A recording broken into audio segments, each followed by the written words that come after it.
Yesterday, the Navy intercepted a ship in the Arabian Sea that was 90 times larger than itself. A destroyer stopped an Iranian vessel. Now, this has become the focus of global media. People are wondering, how could a small ship possibly stop such a large one? There's a really fascinating story behind this. Also, tomorrow afternoon at 7 p.m., Tuesday, is the scheduled time for the final round of nuclear negotiations between the US delegation and Iran. Tomorrow at 7 p.m. marks the end of the 2 week ceasefire period, and it's very likely that the U.S. delegation, possibly even including Vice President Vance, will be facing an empty table. Will Iran show up? And if so, who will come? Right now, there's a huge uproar internally. Trump even said that if Iran is willing to come to the table for nuclear talks, he himself would be willing to participate. Okay, so in this situation, what exactly will Iran do? This is basically President Trump's reality show playing out on the world stage. Each day is more dramatic than the last. It's honestly really fascinating. That's the topic I wanted to bring you today. In addition, California's midterm elections this year, it's more important than any other election in the US, with three major highlights. So this year, we really need to pay special attention to California. Why is that the case? Well, that's the main topic I, Feng Wei, am bringing you today. Welcome to another episode of Good Morning America, brought to you by Feng Wei. Hello to all our YouTube viewers and to our listeners on Sound of Hope, Silicon Valley FM 96.1. All right, let's get straight to the point. The US is Not only has the US already completed a full blockade of the Strait of Hormuz with 12 warships, over 100 aircraft, and tens of thousands of troops, the US Central Command has stated that they have ample resources and are fully capable of maintaining this blockade. At the same time, US warships around the world are intercepting Iranian boats or cargo ships globally. This is all aimed at enforcing the law against Iran. But there's a concern here. How exactly is the US going to enforce the law against Iran? Many of Iran's ships, whether oil tankers or cargo ships, are massive, up to 100,000 tons. What does 100,000 tons mean? It means these ships can be as long as an aircraft carrier, stretching up to 1,000 meters and as wide as 60 meters. What can you do when this 100,000-ton giant just keeps moving forward? How are you supposed to stop it? As you know, the US has what are called missile destroyers. A destroyer is only about 150 meters long and roughly 20 meters wide. That's the situation. So in reality, it's just no match at all. It's like comparing a huge ship to a little sampan. You could put it that way. So in this situation, how could the US military possibly stop Iran's ship? In other words, if Iran is dead set on moving forward, what can you do? Are you going to sink it? That doesn't really seem justifiable, does it? Wouldn't that be way too violent? So what happens then? That's the issue. Yesterday, there was a real-life scenario, you could say. How could the US military stop a giant Iranian cargo ship? This cargo ship is nearly 900 feet long, and its weight is about the same as an aircraft carrier, around 100,000 tons. So what about it? After leaving China with its cargo, it headed toward Iran, reaching the maritime border between Pakistan and Iran. That's basically where the Arabian Sea leads into the Gulf of Oman, and inside the Gulf of Oman is the Strait of Hormuz. When it encountered the American blockade, did it know there was a blockade? Of course it did. So what did it do? It didn't care. It just forced its way through. That's what you call directly breaking through a blockade. What it meant was, my ship is so huge, what can you do to me? I'm just going to charge right in. Of course, another likely reason is that there were sensitive materials on board, so it couldn't afford to be stopped. Iran desperately needed whatever was on that ship. Absolutely needed it. So what exactly was it? We'll talk about that in a bit. So, yesterday, the US military really faced its most challenging problem yet, a massive cargo ship that was absolutely determined to break through, and a small ship trying to stop it. Why is it so hard?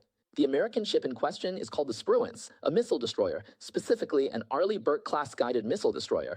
Then this Iranian ship, called the Tausika, was followed for 6 hours. 6 hours of constant requests, please stop, but it just wouldn't stop.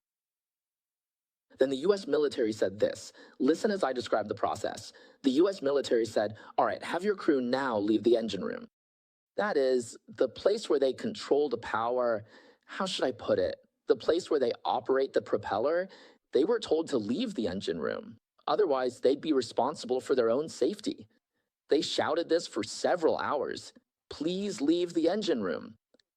Then, after giving enough warnings, the US used the 5-inch naval gun on the missile destroyer and fired 3 shots at it. the engine room, and as everyone knows, we saw this on video because the US military released the footage. The two sides were several kilometers apart, and from that far away, the US just used a gun, a 5-inch naval gun, and fired 3 shots directly at the engine room. They blasted a big hole in the engine room, causing it to lose control and break down, so the ship couldn't move anymore. So the ship had no choice but to stop right there. That's why, when I saw this, I read the comments from the US military. The commentators said this shows the US military's precision and professionalism. First, they don't harm innocent people. They just ask you to leave. Second, they don't damage the main parts of the ship. They only target the critical area of the engine room, just to disable it. They precisely took it out, and after that, once people boarded, they could repair the ship and it would be able to move again. That's basically how it went. And then, those 3 shots were fired. After disabling the control of engine room, helicopters took off from the US Marine Corps aircraft carrier in the Mediterranean, and several helicopters brought US Marine Corps soldiers directly onto the ship. Everyone, armed with automatic rifles and machine guns, subdued the crew. Everyone was really curious about what was on the ship. What was so important that they had to force their way on board? Well, supposedly, let me stress supposedly, and I'll talk about what really happened in a bit, the ship was carrying ammonium perchlorate, sodium perchlorate, and sodium chlorate. But honestly, who really knows what those things are? And on top of that, there were other oxidizers and chemical propellants, all of which are used for making ballistic missiles. But the main component inside a ballistic missile is the fuel, right? This fuel is made from special materials which are pretty rare. Once ignited, this fuel can propel a ballistic missile such a long distance. So this claim hasn't been confirmed yet, but what has been confirmed is that the company that owns this ship specializes in transporting these kinds of materials to China. That's why a lot of big accounts online are speculating that the ship must have been carrying these things. Okay, so what did Trump say? Trump said, "We have completely taken control of the ship and are checking to see exactly what is on board." Okay, here's a really important piece of background. What is it? Last week, Trump already said, he told the media, "I wrote a letter to Xi Jinping. I heard you're helping Iran fight against us." Xi Jinping said, "No, that's not true." Then Trump went around telling everyone, "He said no, I asked him and he said no. So now there's no problem. He said he didn't do it." But now Trump is tweeting again saying, "We're checking what's actually on the ship and how likely it is that these so-called missiles or military supplies came from China. To put it plainly, it's missile fuel." I think it's absolutely highly likely. There's a very high probability. So how will Xi Jinping deal with Trump after this? That's a really interesting question. And it's not just one ship either. Now that we've talked about this, let me add a piece of breaking news. The latest update is that the Chinese Communist Party has started making statements, warning that the US boarding of the Iranian ship has escalated the danger. The Chinese Ministry of Foreign Affairs has expressed concern over the US Navy intercepting and seizing a cargo ship flying the Iranian flag in the Gulf of Oman. I believe this threatens international shipping, energy security, and global trade routes. But it also threatens Xi Jinping's reputation and credibility, so we can all judge for ourselves. Meanwhile, the BBC has revealed that the Chinese Communist Party is playing other sinister roles behind the scenes. According to the BBC, China has already deployed its massive 30,000-ton intelligence ship called the Wang Yi Hao. It has been deployed to the Gulf of Oman, where it is monitoring the U.S. aircraft carrier strike group, U.S. destroyers, and U.S. fighter jets. It is collecting critical intelligence in real time and sending it directly back to the Chinese Communist Party. And then, where does it go after that? Well, we don't know. Even more seriously, the Chinese Communist Party is very likely providing Iran with advanced portable air defense missiles. For example, the fluorine mononitride 6 and the upgraded QW-12 models, which would give Iran the capability to shoot down American helicopters, drones, and cruise missiles. All right, now everyone is really curious, what exactly was loaded on this ship that was intercepted? So what do you all think? Do you believe this was an innocent ship, or was it really carrying weapons? Feel free to share your thoughts. Let's see what our impression is, shall we? Of course, Iran is furious. They're angrily calling the United States pirates, modern-day pirates. Is the US really a modern-day pirate? And as for China, well, China's actually been saying this for a while now. Just a few days ago, Xi Jinping himself said it. The Chinese Communist Party claims that the US is undermining international rules. They say it's plunging the world into a jungle society. So what are these international rules? Let me share my thoughts on this. There really are international rules in this world. These rules were established by the United States after the war at Bretton Woods, the Bretton Woods system. It was set up in 1945, and this system included things like the World Bank at the time and so on. The World Bank and the General Agreement on Tariffs and Trade, which later became the WTO, were indeed part of an international economic order led and established by the United States. This system has benefited the whole world, allowing the world to basically enjoy 80 years of peace from 1945 to today. But it's not that there was absolutely no war. There were no major wars. The world as a whole hasn't seen a large-scale war. 80 years of peace is rare in world history, and this was indeed brought about by the United States, or more precisely by the international rules established by the United States. So what are these rules? It's actually pretty simple. In plain language, it means that when it comes to wealth, we don't fight like wild animals over it. We should use a free economy and free trade, letting ordinary people compete fairly and gain wealth through fair competition. This is the international economic order led by the United States. It was first reflected in the General Agreement on Tariffs and Trade, and later in 1993 in the World Trade Organization, WTO. Basically, the US persuaded all countries not to act like wolves preying on sheep. Let everyone compete freely, so the world became like a sheepfold. Inside the sheepfold, there are rules for the flock. And then what about the government? It withdraws from the economy. What does that mean? No tariffs, no interfering in the economy, no export subsidies, and no manipulating exchange rates. The government shouldn't get involved. Just let the people compete on their own.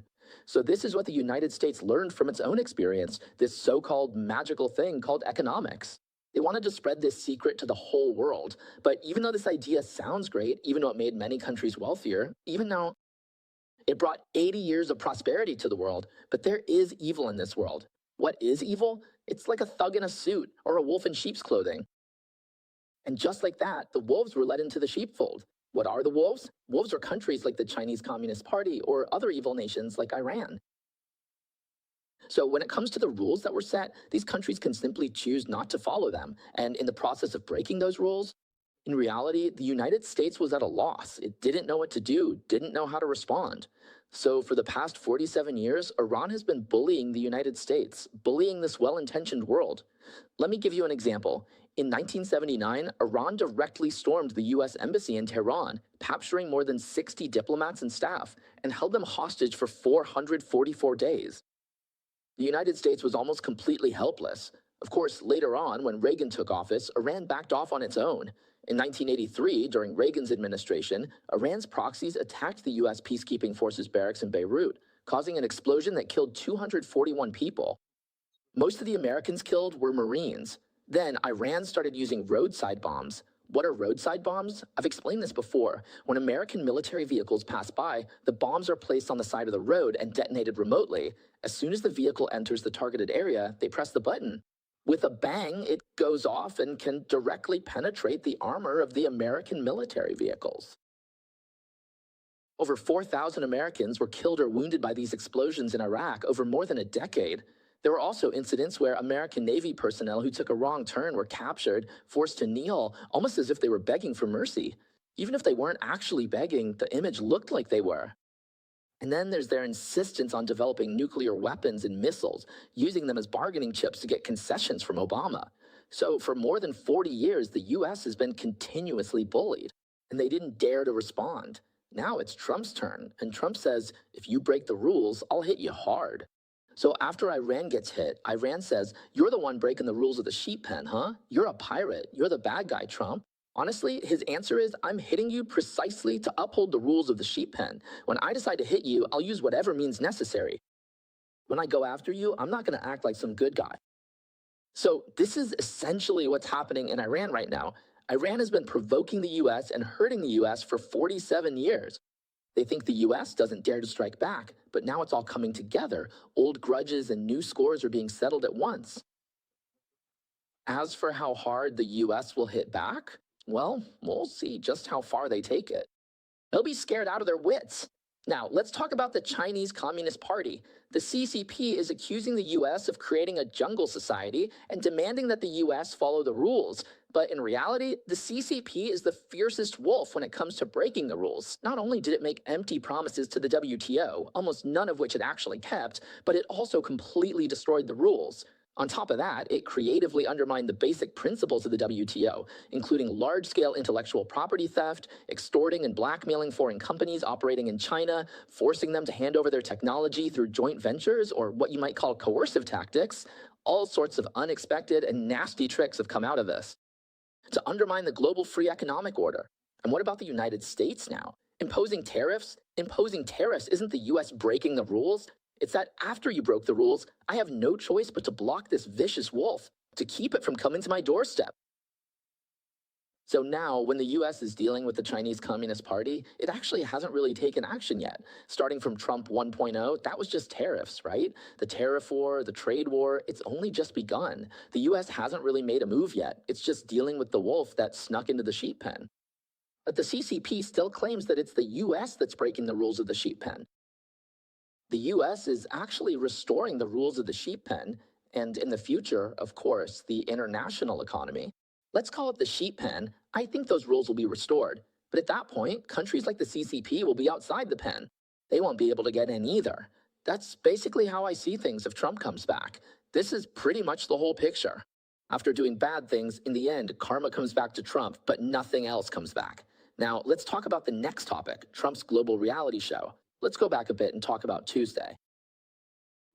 What will happen before the deadline for the 2-week ceasefire? Will both sides sit down for negotiations in Islamabad, Pakistan? What happens if they don't negotiate? And what if they do? Let's review what happened first. Last Friday, Trump announced that a peace agreement had been reached and the strait would be opened. At the same time, Iran's foreign minister also announced the opening of the strait. Then, things exploded inside Iran. The two media outlets affiliated with the Iranian Revolutionary Guard publicly lashed out at the foreign minister. Then, a member of parliament went on national television and accused the foreign minister, saying that if it weren't for the war, he would be impeached. The media, there was chaos among Iranian media outlets. The major official media all had different takes, depending on who they were loyal to or who they supported. There was absolutely no unified message. For a dictatorship, imagine something like this happening. Imagine if in China, CCTV and Xinhua news agencies started publicly arguing with each other. What kind of situation would that be? How would you feel? Well, that's exactly what happened in Iran. Then the Revolutionary Guard simply stated that they would only listen to their own commanders. They don't care who says what. They don't care what anyone posts on Twitter or what anyone says on X. So we all know that on Friday night, the Speaker of the Iranian parliament came out and said, hey, all 7 of Trump's tweets are lies. Then the Revolutionary Guard immediately announced that they were closing the Strait of Hormuz again and started attacking Iranian ships passing through the strait. They even forced Indian ships to turn back. So what did Trump say? Trump said there was internal conflict, that the moderates and hardliners were fighting each other, but so far no one has won. Why hasn't anyone won? No one has voted yet. As for Khamenei, he hasn't voted, obviously, right? Either he hasn't voted or he's unconscious. So now Iran is in chaos, and this is truly a case of everyone in Iran has their own version of the story, isn't it? Trump said that, and then things got complicated. Trump said, hey, they tried to backtrack. We had already agreed on a deal. Actually, this agreement wasn't just Vance's doing. Trump personally got involved in the negotiations and was on the phone discussing it directly from the White House. He negotiated directly because Trump is a master negotiator. So even though Vance didn't manage to close the deal, Trump just picked up where he left off and kept negotiating. After the negotiations were finished, it wasn't until last Friday that Trump finally posted a whole string of tweets about it. Of course, later, the Iranian Speaker of Parliament came out and tried to overturn the deal. Trump said that they had tried to back out of the agreement, but in the end, they still made concessions. In other words, they ultimately decided not to back out. That was just one of the twists along the way. So what about the American officials? Now, they've already set out for Islamabad, Pakistan. At the very least, we know that Witkoff and Christina are going. As for whether Vance is going or not, that's pretty interesting. Let me tell you, Vance originally wasn't going. Because it wasn't clear whether Iran would come or not, things got delayed. The decision was postponed, and after the delay, it was only decided last night that they would go. However, the Secret Service said no. The Secret Service said that for a vice president's overseas trip, we need at least 24 hours to prepare. If you don't give us 24 hours, that's against the rules. We can't guarantee the vice president's safety, so in the end, they're not going. This all happened yesterday, up until late last night. Then they changed their mind again and said they would go, so right now we really don't know if Vance will actually go or not. That's what I'm seeing at the moment. The main news is that he will go, which means if he does, Vance will be taking a huge security risk. So what did Trump say? Trump said this is Iran's last chance to get a deal. Trump said that if they break their promise, what awaits them will be something called Power Plant Day and Bridge Day. The United States will blow up every power plant and every bridge in Iran. He said the only language Iran understands is strength. The White House also helped Trump post this tweet. The White House's X account posted a tweet in Trump's name saying, "We are offering a very fair and reasonable deal." I hope they accept it, but if they don't, the United States will destroy every power plant and every bridge in Iran. We're not going to play nice anymore. And then, the latest news, actually up to now. Now, there are three more updates from Liddy. The latest news from last night, Iran's state-run news agency officially released a statement from the spokesperson of the Iranian Foreign Ministry saying they refuse to negotiate. We will not talk. Okay, so last night when I was doing my show, I told the audience, what do you all think? In the end, they've already said no negotiations, so Vance went there for nothing. Then I said, hey, let's check back in 2 hours. Who knows what's really going on? They're just flip-flopping back and forth. All this back and forth is just internal arguments. And then sure enough, this morning, Iran released another statement saying Tuesday might be too soon, we're still evaluating. Yeah, they're evaluating the US proposal, but it's not really evaluating, it's just more arguing, right? They haven't finished arguing yet. And then Trump said all the details have been settled, just waiting for signatures. Of course, when it comes to the US peace agreement, what exactly is it? There's a version circulating online, but I don't want to read it out to everyone. The US has made a lot of concessions. Yeah, including unfreezing their assets, signing a non-aggression pact, and even withdrawing US troops from the Middle East. I can hardly believe it. But there's one thing I do believe. Before it comes down to an all-out war, before the US destroys all of Iran's infrastructure, if you're willing to surrender, Trump is actually pretty magnanimous. That much I believe. Just like with Maduro, before they tried to capture him, they told him, you can take your money and leave. You can take your family, your chosen aides, and go. You can enjoy a comfortable retirement, live out your golden years in wealth and peace. But if you refuse, then just wait and see what happens. In the end, Maduro only managed to successfully immigrate to the US, and now he has to spend the rest of his life there. That's the situation. So now, no matter what, Trump says the contract is already written, just waiting for them to sign it. So the key issue is who has the authority to sign. It's not about whether the contract can be reached, but about who's qualified to sign it. All right, let's continue. This morning, Trump said something else. He said that if the negotiations make a breakthrough, he's willing to meet with Iran's supreme leader. That's what the news has been reporting these past few mornings. So as you can see, this is basically the Trump reality show playing out on the international stage. Think about it. He says he wants to meet with Iran's top leader, but who is the top leader and who would actually go meet with Trump? Just over this issue alone, there's going to be another internal fight, right? So whenever Trump says something, things get chaotic over there. Whenever he opens his mouth, things get chaotic over there. That's the current situation. If this chaos keeps up, the Iranian regime could collapse in the end. So how do you deal with an international troublemaker like this? Honestly, the US, for 7 presidents in a row, didn't dare to mess with them.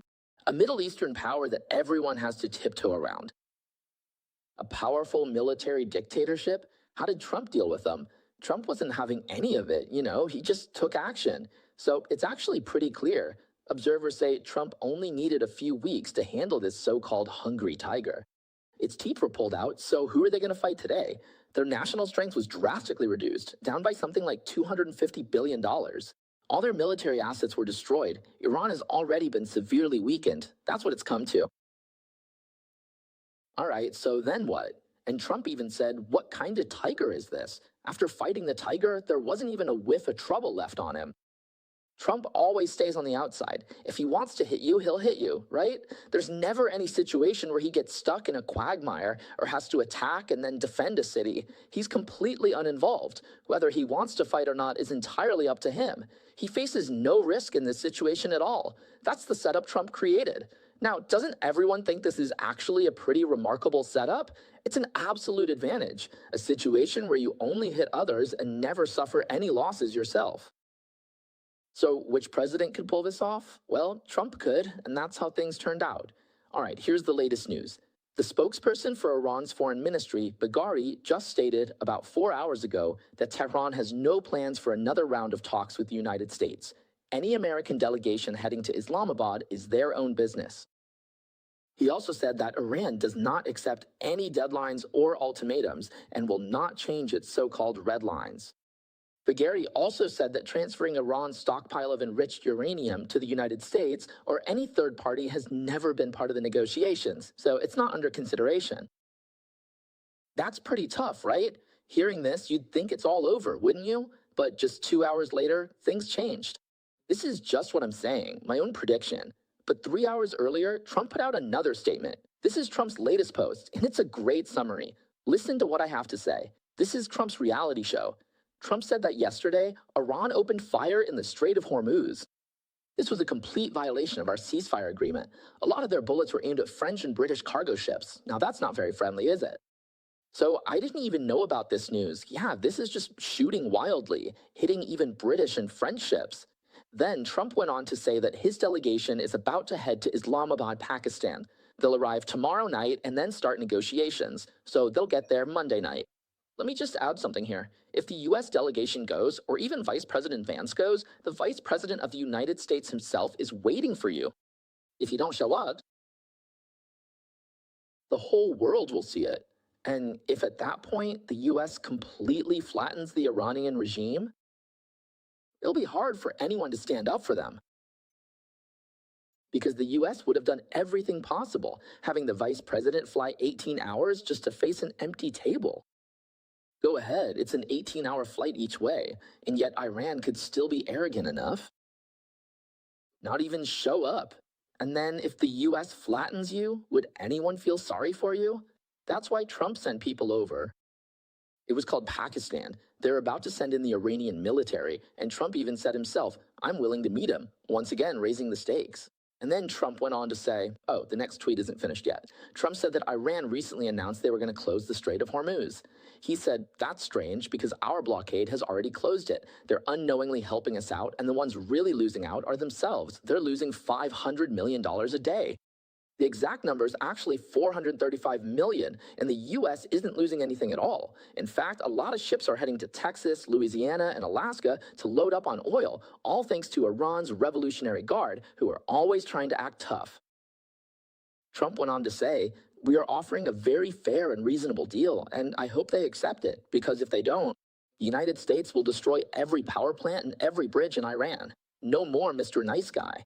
They will fall quickly, and it'll be easy for them to fall. If they don't accept this deal, I'll be honored to do what needs to be done. Frankly, other presidents should have done this over the past 47 years.